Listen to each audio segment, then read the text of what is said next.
Hi,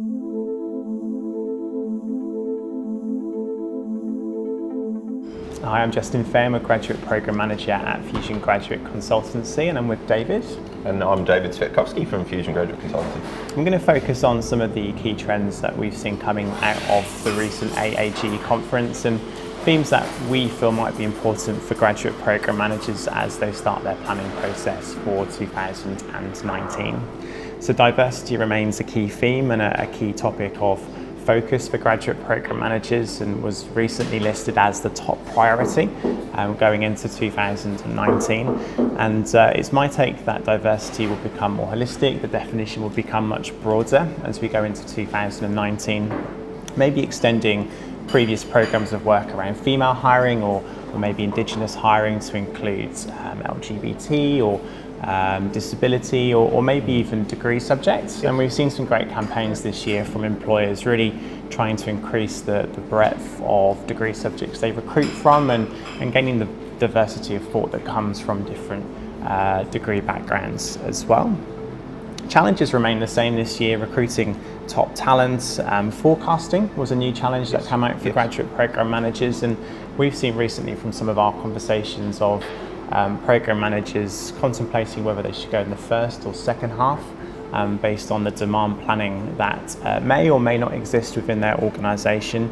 And there are benefits to both, but forecasting and knowing where graduates will land in their business remains a key challenge, as does resource for delivery. Many program managers are solo resources or maybe manage the graduate program as part of their wider remit, and that remains a key challenge for many, the operational delivery of a program in what is a very condensed period of time.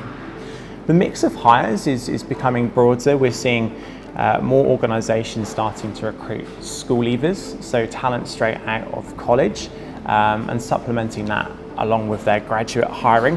Still relatively small numbers, it's 13% at the moment school leaver hires, but I see there being a real opportunity, maybe leveraging what we see in Europe, in Germany, in the UK, for example, with their school leaver programs, and considering how that can complement, not replace, but complement the graduate talent that they already bring into their organisation.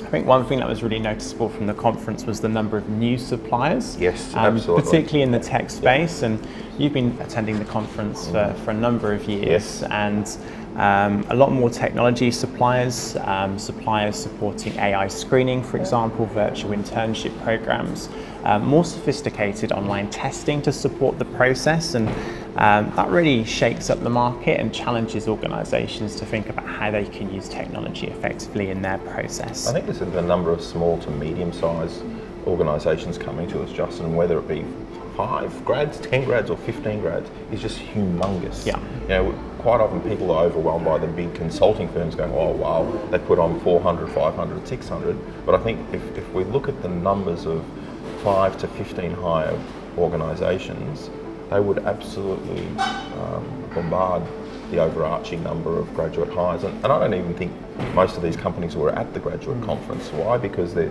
consider their program so small that they're probably in our audience today listening in going, okay, I've got a nice boutique program that is nimble and that I can take to market quickly and effectively. Yeah. And from a development perspective, offer that one-on-one kind of development program that the bigger companies can't offer. So yeah. And I think on that note as well, we're seeing a rise of small and medium employers recruiting graduates as well, and really competing against the larger, maybe more prominent employers in the market, but going out with a much different offering.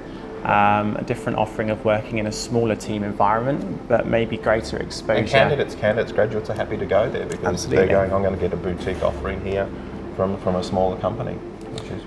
Yeah. And I think last piece is around the faster process, and we've touched on this already, and that technology really supporting that.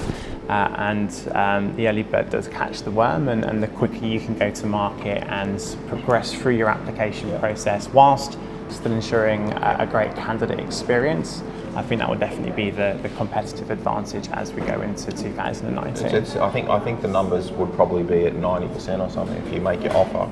And we've seen this year, as soon as we're making offers, we are putting the development program in their palm with Graduate Passport. So they've got Graduate Passport, which is an inbuilt development program within an app. So we bypass the firewalls of organisations because they've already got an email, and we go live with their development program pretty much on offer. So you can start the engagement piece as well, which is critical. If you don't engage with them, don't be surprised if they take someone else's offer 1 month, 2 months later and say, sorry, I'm not accepting your offer. So some of our key trends, and we look forward to seeing how they potentially unfold through 2019. Thank you. Thank you.